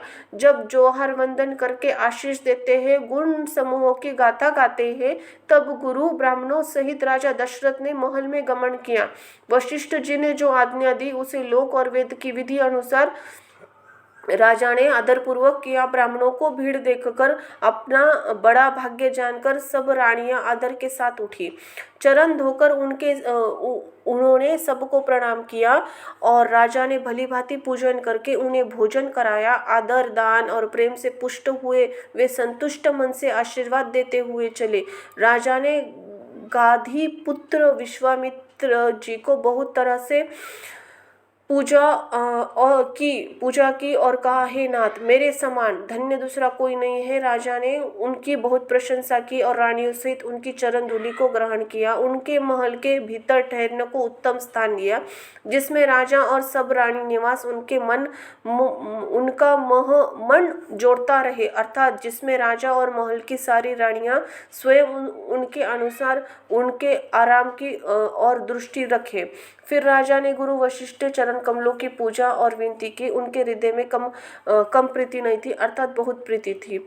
बहुओं सहित सब राजकुमार और रानियों समेत राजा बार बार गुरुजी के चरणों में वंदना करके मुनीश्वर को आशीर्वाद देते हैं। राजा ने अत्यंत प्रेम पूर्वक हृदय से पुत्रों को सारी संपत्ति को सामने रखकर उन्हें स्वीकार करने के लिए बहुत विनती की, परंतु मुनिराज ने पुरोहित के नाते केवल अपना नेक मांग लिया और बहुत तरह से आशीर्वाद दिया। फिर सीता जी श्री रामचंद्र जी को हृदय में रखकर गुरु वशिष्ठ जी से हर्षित होकर अपने स्थान को गए। राजा ने सब ब्राह्मणों को, स्त्रियों को बुलवाया, उन्हें सुंदर वस्त्र तथा आभूषण पहनाए। फिर सब सुहानियों को, नगर की सौभाग्यवती बहन, बेटी, भांजन की आदि को बुलवा लिया। उनकी रुचि अनुसार उसके अनुसार सब पहरवानी दी। नेकी लोग सब अपना अपना नेक जोग लेते और राजा के शिरोमणि दशरथी उनकी इच्छा अनुसार देते। जिन मेहमानों को प्रिय और पूजनीय जाना, उनकी राजा ने भली भांति सम्मान किया। देवगण श्री रघुनाथ जी का विवाह देखकर उत्सव की प्रशंसा करते हुए, फूल बरसाते हुए, नगाड़े बजाकर, परम आनंद पाकर अपने अपने लोगों को चले। वे एक दूसरे से श्री रामचंद्र जी का यश कहते जाते हैं। हृदय में प्रेम समाता नहीं है। सब प्रकार से सब प्रेम पूर्वक भली भांति आदर सत्कार कर लेने पर राजा दशरथ जी ने हृदय में बहुत उत्साह आनंद भर गया। जहाँ रानीवास था वे वहाँ पधारे और बहुओं सहित उन्होंने राजकुमार को देखा। राजा ने आनंद सहित पुत्रों को गोद में उठा लिया।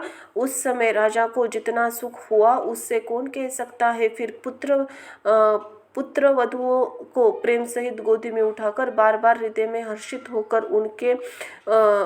उनका दुलार लाड़ चाव किया।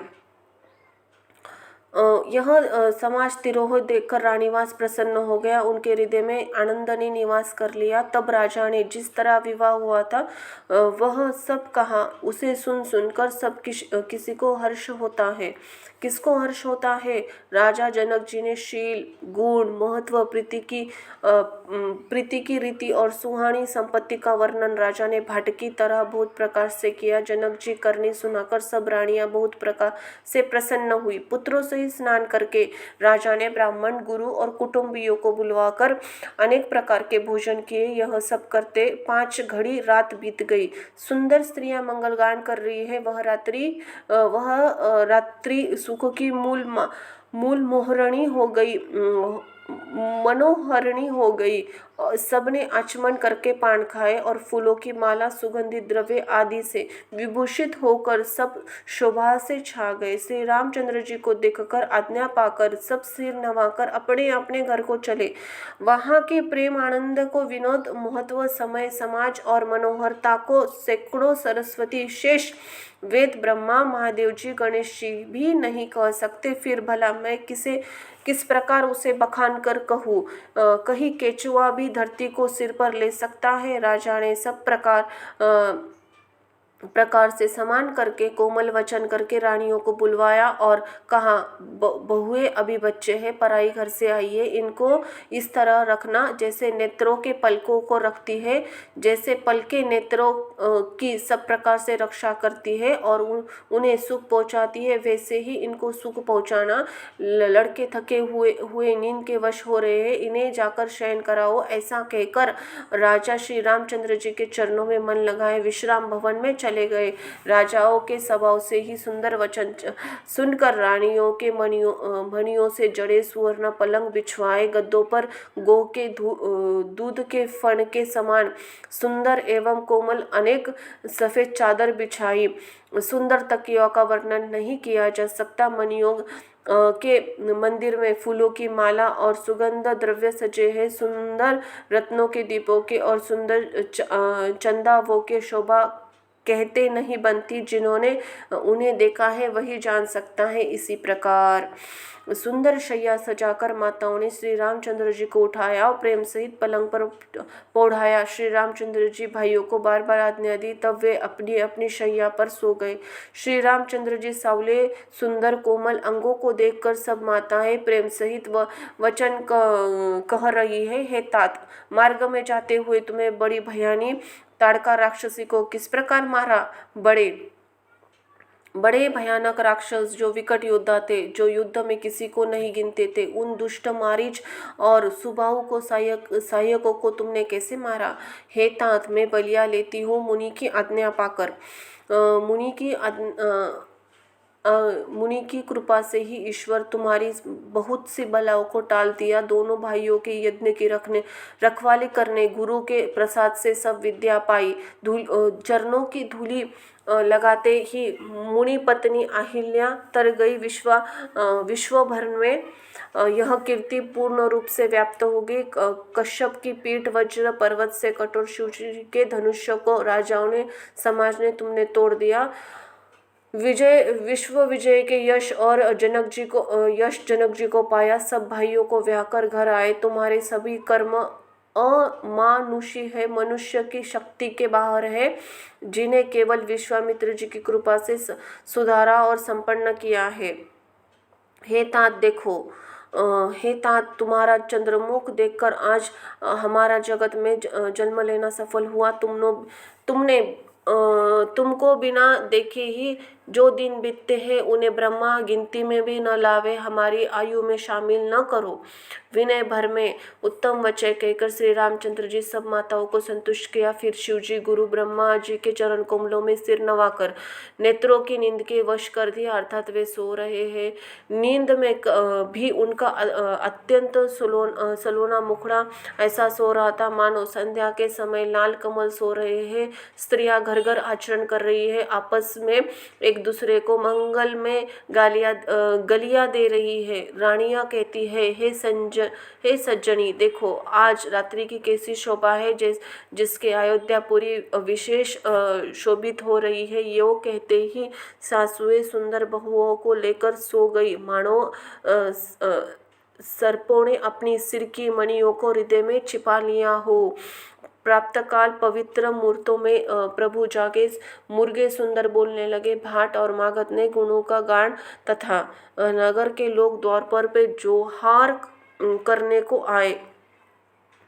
ब्राह्मणों, देवताओं, गुरु, माता पिता और माताओं की वंदना करके आशीर्वाद पाकर सब भाई प्रसन्न हुए। माताओं के आदर के साथ उनको मुख को देखा। फिर वे राजाओं के साथ दरवाजे पधारे। स्वभाव से ही पवित्र चारों भाइयों ने सब स्वच्छादि निवृत्त होकर पवित्र सिरायु नदी में स्नान किया। प्रातःकाल सांध्य विद्या करके पिताजी के पास आए। नवाह पारायण, तीसरा विश्राम। जय जय सिया राम की जय हो। राम भक्त हनुमान जी महाराज की।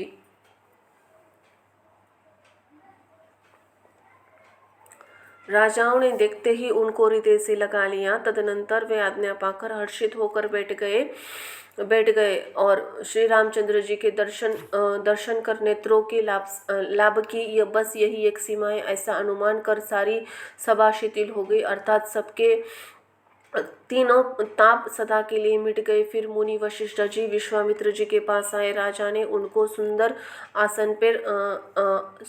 आसनों पर बैठाया और पुत्रों समेत उनकी पूजा करके उनके चरणों लगे। दोनों गुरु श्री रामचंद्र जी को देखकर प्रेम से मुग्ध हो गए। वशिष्ठ जी धर्म के इतिहास कह रहे हैं, राजा रानियों सहित सुन रहे हैं, जो मुनियों के मन को ही अगम्य है। ऐसी विश्वामित्र की करने को वशिष्ठ जी आनंदित होकर बहुत प्रकार से वर्णन किया। वामदेव जी बोले, ये सब बातें सत्य है। विश्वामित्र जी की सुंदर कीर्ति तीनों लोक में छाई हुई है। यह सुनकर सब किसी को आनंद हुआ। श्री राम ने लक्ष्मण जी के हृदय में अधिक उत्साह आनंद हुआ।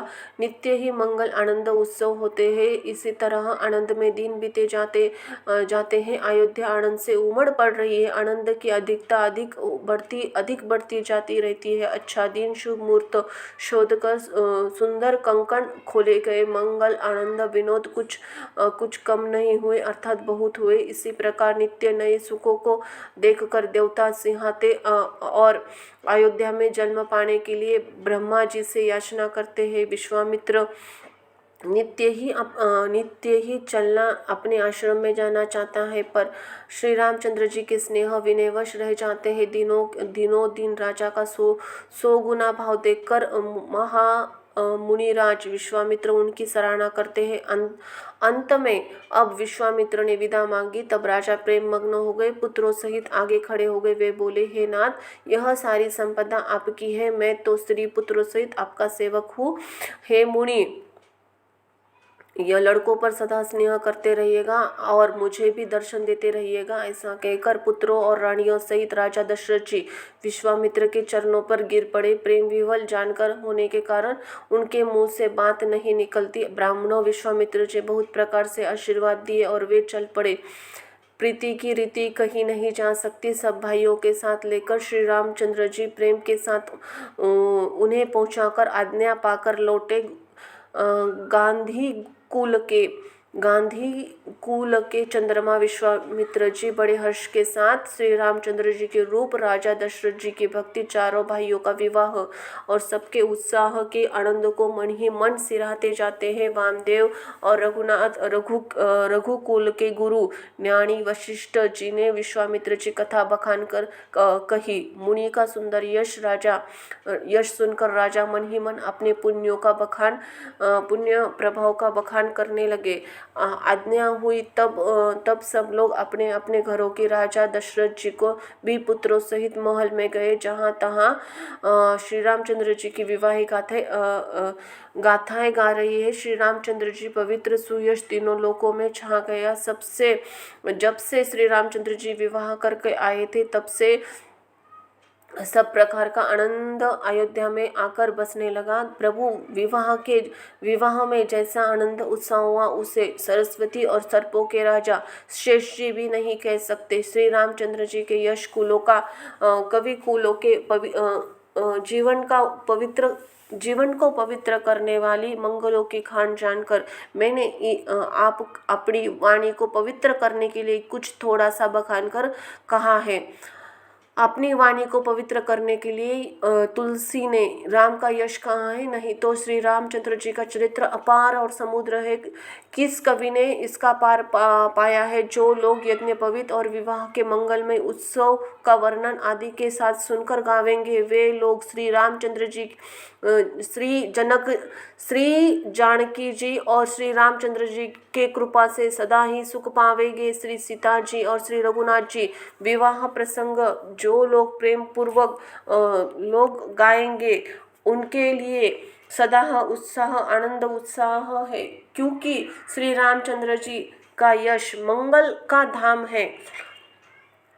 बोलो जय जय सिया राम की जय हो। राम भक्त हनुमान जी महाराज की जय हो। छाया पुत्र शनि महाराज की जय हो। नंदी देवता की जय हो। गौ माता की। बालकांड यहाँ समाप्त होता हुआ है। बोलो जय जय सिया राम की जय हो। श्री रामचंद्राय नमो नमः। धन्यवाद।